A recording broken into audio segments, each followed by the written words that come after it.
Channel of Vadodara.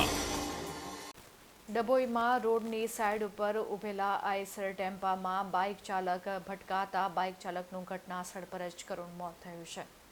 Park કરેલા Eicher ટેમ્પાની પાછળ radium reflector લગાવેલું ન હોવાથી બાઇક ચાલકને અંદાજ ન આવ્યો અને આઈસર ચાલકની બેદરકારીને પરિણામે બાઇક ચાલકે જીવ ગુમાવ્યો હતો। ડભોઈના ગણપતપુરાનો રહેવાસી કિશન વસાવા બાઇક લઈને રાત્રિના ઘરે જતો હતો। તે દરમિયાન ડભોઈ તાલુકાના પારીખા ગામ પાસે રોડની સાઈડ પર ઊભેલા આઈસર ટેમ્પા સાથે અકસ્માત સર્જાયો હતો। અકસ્માતમાં યુવકની છાતી તેમજ પગના ભાગે ગંભીર ઈજા થતાં મોતને ભેટ્યો હતો। અકસ્માત સર્જાતા આઈસર ટેમ્પાનો ચાલક ટેમ્પો મૂકીને છોમંતર થઈ ગયો હતો। ત્યારે ડભોઈ પોલીસે ઘટના સંબંધી અકસ્માતે મોત થતાં કાયદેસરની કાર્યવાહી હાથ ધરી હતી।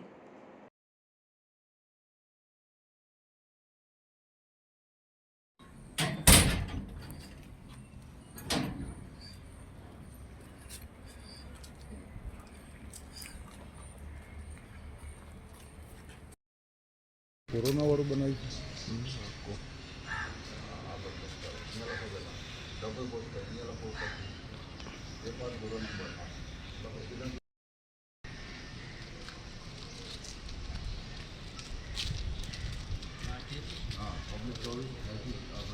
पब्लिक